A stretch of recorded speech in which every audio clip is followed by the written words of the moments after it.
Assalamualaikum warahmatullahi wabarakatuh. Shalom, Om Swastiastu, Namo Buddhaya, salam kebajikan, salam sejahtera, dan salam sehat bagi kita semua. Transformasi digital menuntut masyarakat untuk dapat beradaptasi dengan segala bentuk perubahan yang ada.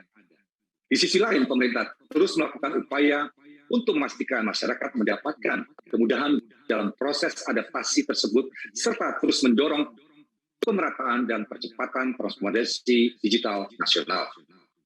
Salah satu upaya pemerintah melalui Kementerian Komunikasi dan Informatika adalah dengan memberikan edukasi kepada masyarakat terkait literasi digital. Program literasi digital memberikan edukasi dengan menggunakan modul dan kurikulum yang menyasar 4 pilar utama literasi digital, yaitu digital skill, digital safety, digital ethics, dan digital culture. Program literasi digital direncanakan diselenggarakan setidaknya melalui pelatihan setiap tahunnya yang menjangkau hingga kabupaten kota di 34 provinsi di Indonesia.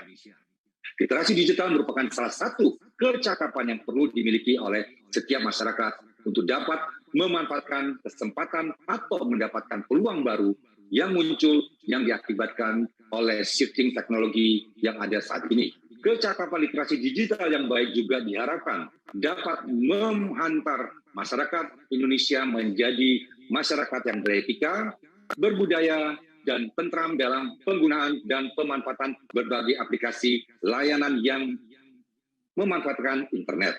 Tahun 2021, indeks literasi digital Indonesia adalah 3,49 dari skala 1 sampai 5. Ada peningkatan sedikit dari tahun sebelumnya. Antara lain, perbaikan terjadi pada pilar digital culture dan digital skill. Tetapi ada penurunan juga pada pilar digital ethics dan digital safety. Berdasarkan hal tersebut, maka diperlukan upaya baru yang lebih efektif dalam mendorong peningkatan pemerataan kecakapan literasi digital masyarakat Indonesia. Salah satu upaya yang telah dilakukan untuk mendorong peningkatan dan pemerataan kecakapan literasi digital masyarakat Indonesia adalah dengan bekerja sama dengan perguruan tinggi baik negeri maupun swasta dengan pola KKN, kuliah umum, dan pengabdian masyarakat. Target 250.000 masyarakat terliterasi digital melalui kolaborasi antara Kementerian Komunikasi dan Informatika, perguruan tinggi dapat tercapai sebelum tahun 2022 berakhir.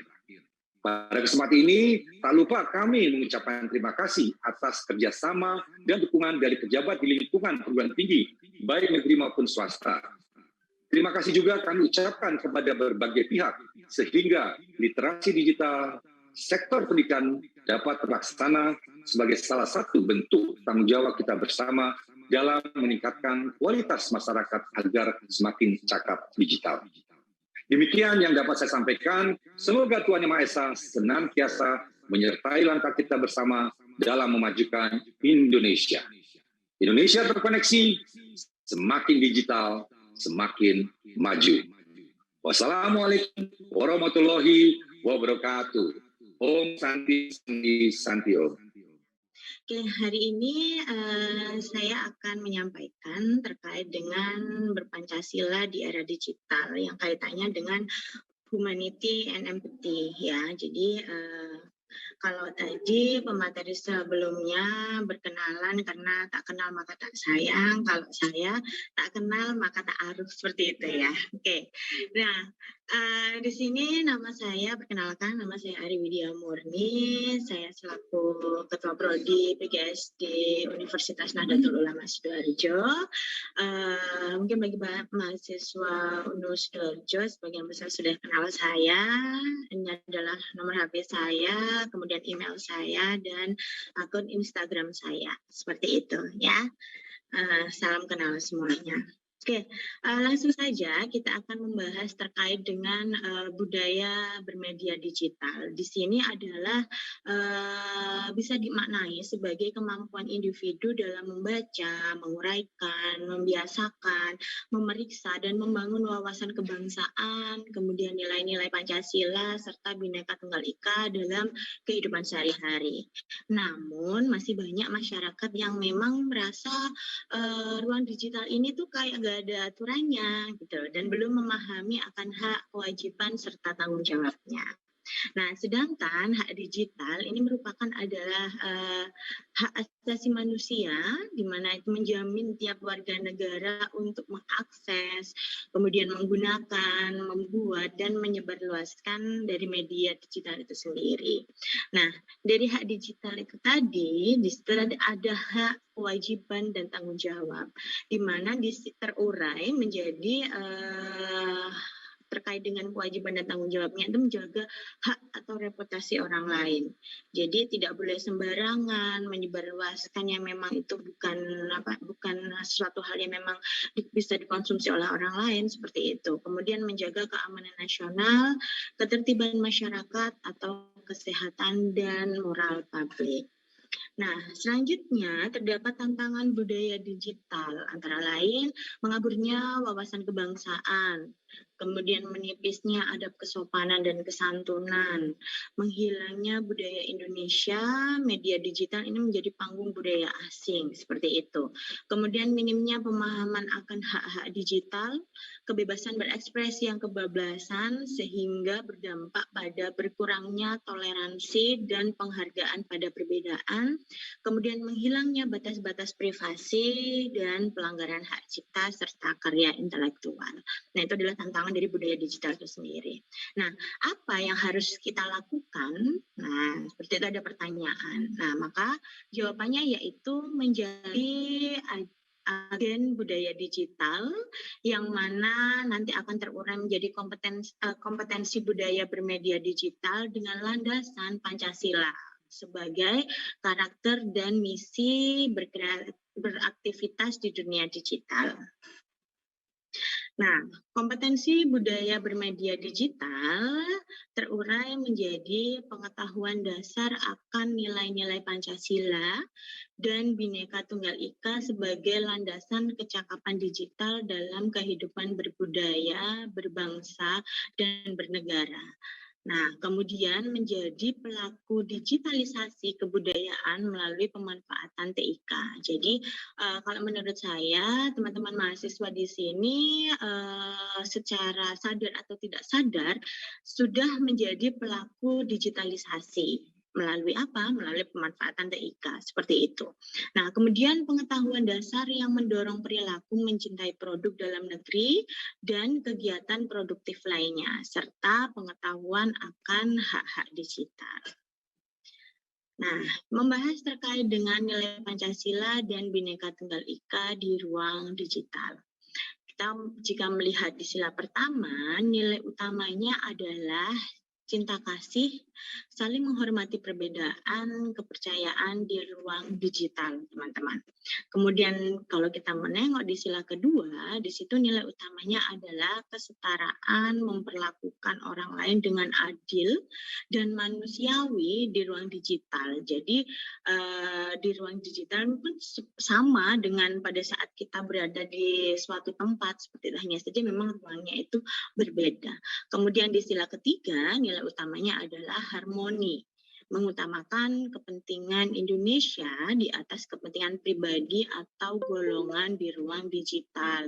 Jadi kita bangsa Indonesia tidak boleh malah menjelek-jelekan negara, itu malah tidak boleh ya. Jadi kita junjung apa yang menjadi keunggulan dari negara kita, dari bangsa kita, seperti itu. Kemudian di sila keempat, nilai utamanya adalah demokratis, memberikan kesempatan setiap orang untuk bebas berekspresi dan berpendapat di ruang digital. Nah, dan yang kelima atau melihat di sila kelima, nilai utamanya adalah gotong royong, di mana kita bersama-sama membangun ruang digital yang aman dan etis bagi setiap pengguna. Nah, jadi kembali lagi ya, landasannya adalah Pancasila, di mana Pancasila di sini memiliki karakter karakter dan misi budaya digital, yaitu menjadikan nilai-nilai Pancasila dan Bhinneka Tunggal Ika sebagai landasan kecakapan digital. Jadi, kecakapan digital ini tidak hanya cakap begitu saja, tapi kita harus mempunyai background yang kuat, yaitu dari mana? Nilai-nilai Pancasila serta Bhinneka Tunggal Ika. Makanya nggak boleh saling menjelekkan, menjatuhkan, seperti itu ya. Kemudian mewujudkan nilai-nilai Pancasila dan Bhinneka Tunggal Ika ini sebagai panduan karakter dalam beraktivitas di ruang digital. Seperti itu.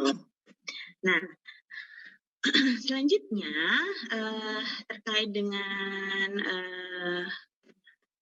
materi selanjutnya, yaitu terkait dengan beriman, bertakwa kepada Tuhan Yang Maha Esa, dan berakhlak mulia. Nah, ini kaitannya dengan pelajar Pancasila ya, teman-teman, yaitu pelajar Indonesia yang berakhlak mulia adalah pelajar yang berakhlak dalam hubungannya dengan Tuhan Yang Maha Esa, di mana ajaran agama dan kepercayaan serta menerapkan pemahaman tersebut dalam kehidupannya sehari-hari.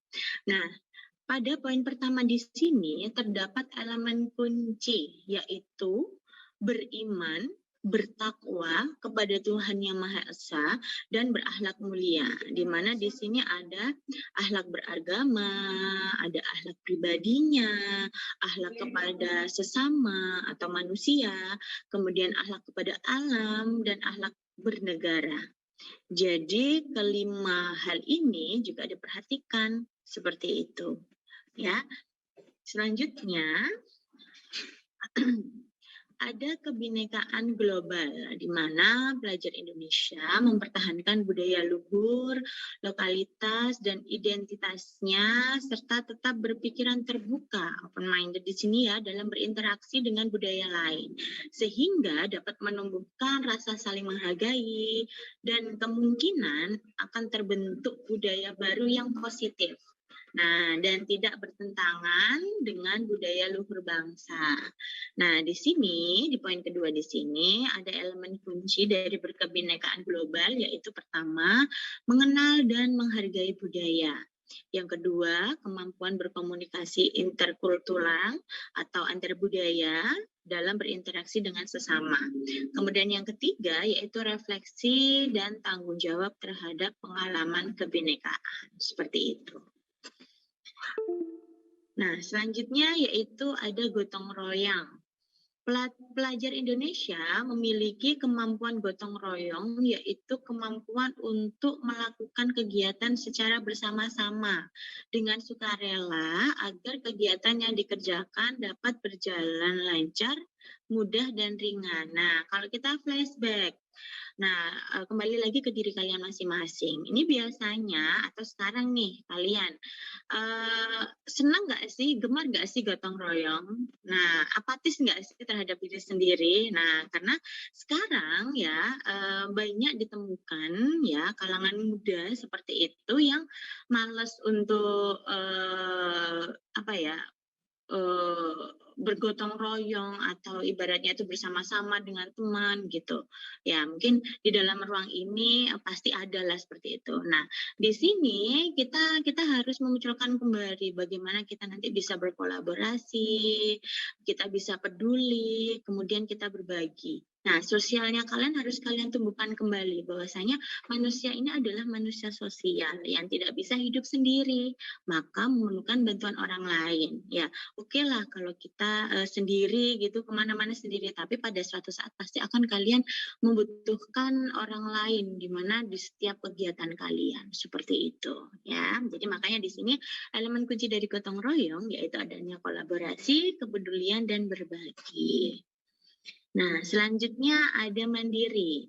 Nah, pelajar Indonesia ini merupakan pelajar mandiri dengan makna yaitu pelajar yang bertanggung jawab atas proses dan hasil belajarnya. Makanya ada jargon bahwasanya hasil tidak akan mengkhianati proses. Nah, seperti itu ya. Atau kebalik, seperti itu. Nah, di mana elemen kunci mandiri di sini ada kesadaran akan diri dan situasi yang dihadapi serta regulasi diri. Jadi kalau bukan dari diri kalian, nah siapa lagi, seperti itu. Nah, selanjutnya yaitu bernalar kritis. Pelajar yang bernalar kritis di sini akan mampu secara objektif memproses informasi baik secara kualitatif maupun kuantitatif. Ini akan membangun keterkaitan antara berbagai informasi. Kemudian menganalisis informasi, mengevaluasi dan menyimpulkannya. Nah, di mana pada saat bernalar kritis ini terdapat elemen kuncinya, antara lain memperoleh dan memproses informasi dan gagasan, kemudian menganalisis dan mengevaluasi penalaran, merefleksi pemikiran dan proses berpikir, serta mengambil keputusan. Nah, mengambil keputusan ini menjadi salah satu hal yang tidak mudah, teman-teman, ya, karena pada saat kita mengambil keputusan itu nggak boleh salah, gitu loh. Harus ada tahap-tahap yang harus kita pikirkan. Kalau misal saya bilang A menyakiti atau tidak, perbuatan saya seperti B, ini kayak gimana dan sebagainya, seperti itu. Jadi pikirannya itu memang harus benar-benar terbuka, seperti itu. Nah, selanjutnya yaitu kreatif. Nah, pelajar yang kreatif di sini mampu memodifikasi dan menghasilkan sesuatu yang orisinil. Ya, jadi asli ya, kemudian bermakna, bermanfaat dan berdampak. Ya. Nah, elemen kunci kreatif di sini adalah menghasilkan gagasan yang orisinal, kemudian menghasilkan karya dan tindakan yang orisinal. Nah, di sini pada saat kalian itu menciptakan sesuatu hal yang kreatif, ya, di situ tidak boleh hanya menduplikasi seperti itu ya, tapi harus menciptakan sesuatu hal apa sih yang beda? Bedanya saya dengan teman-teman yang lain itu apa ya yang menjadi ciri khas? Nah, sehingga dari suatu karya, ya, pemikiran yang kreatif itu ada maknanya. Nah, kemudian dari yang bermakna itu tadi dapat bermanfaat serta berdampak. Ya, makna berdampak itu bisa memberikan sesuatu hal yang positif bagi orang lain. Seperti itu ya. Jadi intinya dampaknya ini harus yang bagus-bagus ya, teman-teman. Nah, dan yang terakhir yaitu kita bisa memperkokoh semangat berpancasila itu melalui ruang digital. Khususnya di kalangan anak muda, ini menjadi tugas kita bersama.